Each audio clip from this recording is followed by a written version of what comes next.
Un feliz día para todos, con la bendición del Señor y la grandeza que siempre nos da Él. Voy a hablar ahora algo distinto. Vamos a partir una parte de historia. Vamos a hablar sobre tiempos y eras porque es muy importante. Aunque tengo muchas cosas que decirle y no me canso, como dice el apóstol Pablo, de repetir las mismas cosas hasta que Cristo sea formado en vosotros. Porque cada día sale más herejía o más apostasía a través de las redes. Gente que quieren vivir la ley judía como si fueran judíos o como si vivieran en el pasado. Y no ven que sus ritos de leyes ya fue quitado, que eran contrarios a lo que el gran Dios, nuestro Padre Celestial, poderoso del universo, quería para nosotros hoy. Y por eso ese gran escritor de Hebreo dice, dejando las cosas elementales, sigamos a lo mejor, a lo más grande, a la dicha, a la gloria. Y no hemos entendido que el hombre fue llamado a la restauración de todas las cosas para hacerlo. Y hemos vivido mucho de pasado. Estamos viviendo de pasado. Aún en este siglo XXI y en esta era que vivimos de pasado. Hemos heredado muchas costumbres y por no leer seguimos en ella. Y vemos predicadores que siguen en ella, no sé si para mantener el pueblo dormido y viviendo a expensas de él, o por desconocimiento, por no leer. Una de las cosas que siempre he dicho y me he dado cuenta es que la gente no le ha leído la Biblia. Aún los grandes predicadores yo veo que como que se le han salteado, que solamente se leen versículos o capítulos que a ellos les interesan y hasta allí. Yo le doy gloria a Dios porque yo he podido leer la Biblia muchas veces completa. El Nuevo Testamento, dígame, bueno pues. Y no es necesario uno decir versículos y capítulos para poder hablar largo, porque ya uno con el vocabulario que tiene que ser entendido. Nosotros tenemos que entender que el Evangelio es un reino. El Evangelio es gobierno, es poder. Y poder no son los frutos del Espíritu. Poder es ejercer autoridades y que ese poder se establezca y se haga valer. Por ejemplo, nosotros vemos un policía que es una autoridad, pero él solamente con su autoridad no va a implantar leyes a un pueblo si no tiene el poder, un revólver. Entonces la gente confunde los frutos del Espíritu con poder, los dones del Espíritu con poder, los ministerios con poder. No, poder es ejercer la fuerza de autoridad sobre algo. Y eso tiene que ser el Evangelio. Y para tener todo esto hay que tener posición. Yo tengo que tener una posición establecida, por eso es que dice que la iglesia será levantada. Y no es al cielo ficticio, un arrebatamiento como creen muchos, no, levantada a la posición de autoridad, de reino, de gobierno. Y la iglesia es cuando somos todos uno, un cuerpo. No, como dice, no, la iglesia fulano, no, eso son congregaciones, son ministerios. Pero cuando todos uno, los católicos, los mormones, los testigos de Jehová, los evangélicos, los islamistas, todos seamos un cuerpo, y glorificamos a Dios, entonces esa será la iglesia toda junta, un cuerpo formado, manejado por la cabeza, por su garganta, por el apóstol, por sus profetas, por sus pastores evangelistas, por sus maestros. Entonces cuando nosotros tenemos posición, podemos poseer, podemos tener posesión de las cosas, es poder y gobernar. Pero tenemos que saber los tiempos que vivimos y cómo y en dónde, con quién, qué fue lo que fue ayer, qué es lo que es hoy, qué son ritos, qué son métodos, y todo por el Espíritu, porque tenemos que ser bautizados obligadamente por el Espíritu. Y es obligado que usted se bautice por el Espíritu, para que usted pueda entender la revelación y la grandeza, la magnitud de ese Dios maravilloso y pueda ser guiado por él. No sigan confundiendo el poder y la autoridad, que es el Evangelio, porque no me avergüenzo de él, porque es poder de Dios, con fruto del Espíritu. Cuando nosotros somos bautizados por el Espíritu y es obligado, entienda, obligado que usted hable lengua. Es para señal no solamente de otro, de usted, que usted fue bautizado en el Espíritu. Porque una cosa es que usted reciba a Cristo como su Señor y Salvador, y otra cosa es que sea bautizado por el Espíritu. Si usted recibe al Señor a Cristo como su Señor y Salvador, no le garantiza ser bautizado por el Espíritu. Por eso es que la palabra dice, seré bautizado con Espíritu Santo. Oiga, Espíritu Santo y fuego. Cuando le dice fuego es otra cosa, es otro poder. Pero tenemos que saber los tiempos que vivimos y cómo y en dónde. El primer día, que es el Antiguo Testamento, siempre lo digo. El segundo día, que son el Evangelio, y el tercer día. Y hasta a dónde llegó el Evangelio, y hoy es como tenemos que decir y lo que nosotros tenemos que decir. Antes de Cristo, ya que hemos pasado esa era, la era antes de Cristo, pasamos la era prehistórica por allá, pasamos la era de adámica, de Noé, pasamos la era adámica, a la era de Abraham, después vino la era de Moisés, que fue hasta Malaquía, la ley, después vino la era de Jesús, y ahora viene la era de Cristo. Estamos en Él, hasta la restauración de todas las cosas, y la restauración de todas las cosas no le pertenece a Cristo, nos pertenece a nosotros. Por eso es obligado e indispensable el bautismo del Espíritu Santo. Por eso es que el apóstol Pablo no se cansa de decir, hasta que Cristo sea formado en vosotros, hasta que Cristo sea en vosotros, Cristo en vosotros, tener la mente de Cristo, renovar vuestra mentalidad. Todo eso lo viene diciendo el apóstol Pablo, porque es necesario que tengamos la plenitud completa de un varón en Cristo, en Él. En Él. Entonces, nosotros, y yo no sé los historiadores, ¿no? Yo quiero saber aquí, pero sí le estoy hablando a un pueblo que tenemos que entender. A nosotros la historia universal, cuando estudiamos decían, antes de Cristo. Pero allí nos estamos saltando una era, la era de Jesús, y después de Cristo. Ahora, yo no entiendo mucho, y hoy el Señor en estos días me ha estado inquietando en eso. Porque tenemos la era de antes de Cristo. Sí, ¿verdad? Pero yo creo que la era antes de Cristo viene Jesús. Antes de Cristo para mí es hasta Malaquía. Después viene la era de Jesús. Dios con nosotros, Emmanuel, estaba allí. Porque yo no puedo decir después de Cristo si yo no he terminado esta era. Yo todavía vivo en Cristo. Entonces, uno de los problemas que nosotros tenemos que enseñar es dejar tanta religión y tanta basura y enseñar al pueblo que es verdad. Nosotros estamos hoy en Cristo, no después de Cristo, porque no hemos pasado. Estamos antes de Cristo y después de Jesús. No sé si usted me entiende. Estamos después de Noé, estamos después de Adán, después de Noé, después de Abraham, después de Moisés, después de Jesús. Y en Cristo, no puedo decir después de Cristo, porque la era de Cristo yo no la he pasado. Hoy estoy en Cristo. ¿Por qué? Porque Cristo, no he pasado esa era, y a pasar esa era de Cristo es porque hemos llegado a la plenitud de un varón perfecto en Cristo Jesús. Si pasamos la ley de Cristo, en verdad entramos en la perfección, no en lo perfecto. Pablo dice que somos perfectos y los que somos perfectos sentimos inquietudes. Y si sentimos inquietudes, Dios nos la revela en Filipenses.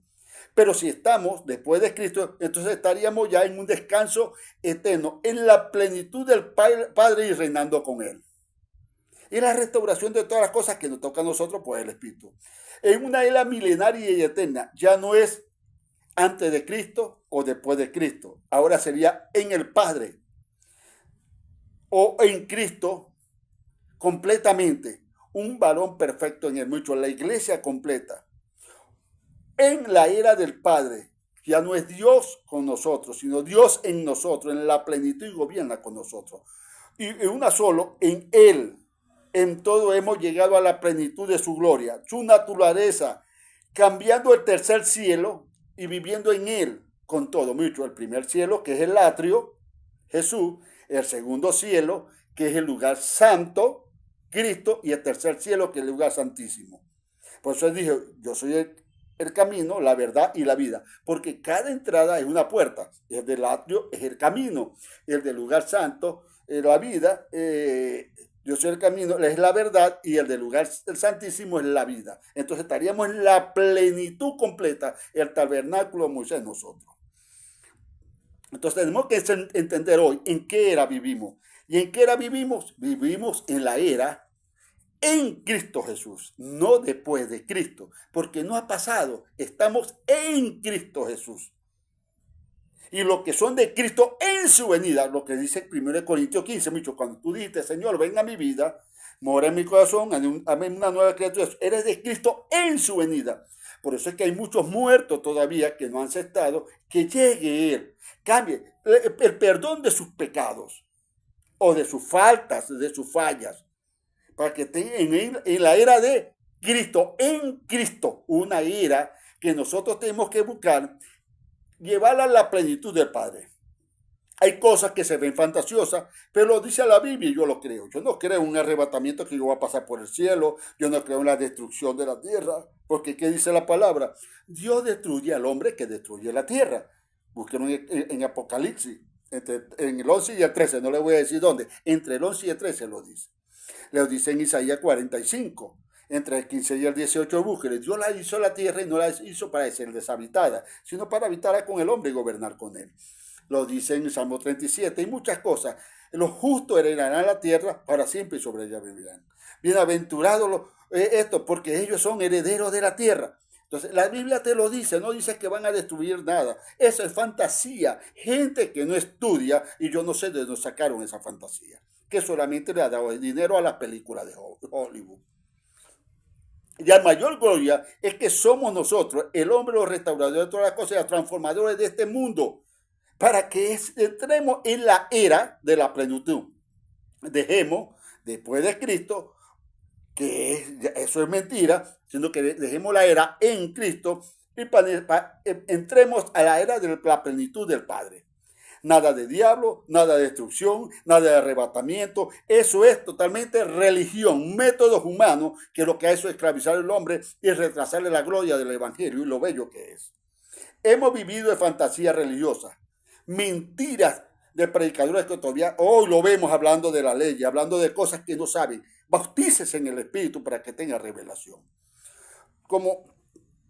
Hoy estamos como el viaje de la luna. Muchos creen que el hombre fue a la luna. Yo no lo creo. Yo no sé si usted vivió mi época. Yo tenía un tío que se llamaba tío Carlito, allá en La Pomona, en Maracaibo, aquí en Venezuela, Zulia, a que metía Dolores. Y tío Carlito reparaba los televisores. Y yo veía que tío Carlito le quitaba unas cosas que parecían unos tubos, que parecían unos bombillos, y hasta que no se ponía el otro bien caliente, él nos daba la imagen. Imagínense que esa fue la era que el hombre fue a la luna. Ahora imagínense hoy con toda la tecnología que tenemos, hasta con estos teléfonos que podemos hacer estas grabaciones y no han ido a la luna. Así viven muchos evangélicos. En el pasado totalmente creyendo cosas que no son por no leer la Biblia o leer pedacitos de la Biblia que le conviene. Hemos vivido de método y religión de hombre para someter, porque eso es lo que es la religión, someter al hombre. La historia lo mata todo, porque tú ves una realidad y tú empiezas a buscar lógica y ves que esa lógica no da. Evidencia de la verdad diaria en el presente y se proyecta al futuro a una nueva generación con un nuevo ser, con un nuevo sentir que es celestial en él. Eso es lo bello del bautismo del Espíritu Santo. Esa es la grandeza del Espíritu Santo. Mi hermano, si no hay Espíritu Santo, no hay cambio. Si usted no se cambia, por mucho que sepa de historia, por mucho que sepa de religión, por mucho que sepa y se la quiera dar de un erudito, de un sabio grandísimo, está mal. El apóstol Pablo lo dijo, lo he desechado todo, lo he dejado por basura porque no sé nada. Y era irreprensible en la ley. No era que no cometiera errores. Porque la gente dice, no, que Pablo no, acuérdate, era irreprensible en la ley. Conocía todos sus métodos, sus ritos, todo. Yo lo dejé por basura. Porque lo que me está enseñando para esta nueva generación no es eso. Entonces, por mucho que usted sepa de letras, que usted crea que es, pero no tiene el Espíritu Santo, está mal. Porque sus obras son obras de carne, no son obras del Espíritu. No es guiado por él y aunque haya aceptado a Cristo, no garantiza que usted hable conforme la palabra de Dios. Porque habla conforme la letra y la letra mata, mas el Espíritu vivifica. Habla conforme su interpretación bíblica, pero es el Espíritu el que da vida. Es el Espíritu el que canta. Una vez en un video le dije que hay cantantes que hacen unas canciones del alma, que hasta si usted la oye, usted se pone a llorar. Y en el tiempo que pasa esa canción hace lo mismo, porque habló el Espíritu. Entonces nosotros tenemos que hablar por el Espíritu. Tenemos que hacer una nueva semilla, una nueva generación. Sus frutos que usted puede dar si no está en el Espíritu son frutos de humanos, obras de humanos. Y aunque sean buenos, eso no le garantiza que usted tenga un testimonio ante el Padre. Pero cuando son frutos del Espíritu, o errores del Espíritu, errores porque usted está en el Espíritu, el Padre sabe y le endereza sus caminos. Lo lleva a tierra de firme, lo lleva donde, porque es guiado por el Espíritu. Porque solamente son guiados por el Espíritu los que tienen el Espíritu de Dios. Y dan testimonio a Dios que son hijos de Dios, porque son guiados por Él. Entonces, tenemos que dejar de vivir de obras muertas. Tenemos que dejar de vivir de obras de la carne, de la letra. Por mucho que sepa historia, es muy bueno. Por mucho que tenga teología, es magnífico. Pero tiene que irse a la revelación. Tiene que buscar el Espíritu. Y el bautismo del Espíritu no se lo voy a dar yo, no se lo voy a dar nadie. Se lo va a dar su mismo ser. Usted es un anhelo de usted. Es un bautismo de fe de usted. Anhelar el Espíritu Santo. Yo puedo orar por usted. Puedo imponer la mano por usted. Como allá, creo que es Hechos 19. Pero usted tiene que anhelarlo para que venga usted. Y usted en ese momento puede hablar lengua y no hablarla más nunca. Pero tiene una señal que está. Y después Él es el que mismo lo incita, lo redarguye, le dice las cosas que tiene que hacer. Hay consentimientos que usted va a sentir y no sabe por qué. Y el Espíritu inquietándolo a hacer algo. Por eso los que son hijos de Dios son guiados por el Hijo de Dios. Antes de Cristo fue historia y después de Cristo. Ahí es donde no me cala. Antes de Cristo, después de Jesús y en Cristo, porque la era cristiana, la era de Cristo no ha pasado y dejará de pasar después de la restauración de todas las cosas. Mientras que todas las cosas no sean restauradas, la era en Cristo no puede pasar. Entonces no puedo decir después de Cristo, porque esa era no ha muerto, no ha pasado. Estoy en Cristo para entrar en la era de la plenitud del Padre, un varón perfecto en Cristo Jesús. Y entro a la plenitud de aquel que lo llena todo, en todo, en todo. Entonces será la gloria grandiosa de Dios y viviremos todos con Él. Porque el gobierno de Dios, el evangelio es reino, y el reino es poder, y poder es autoridad. Amén. Mis bendiciones.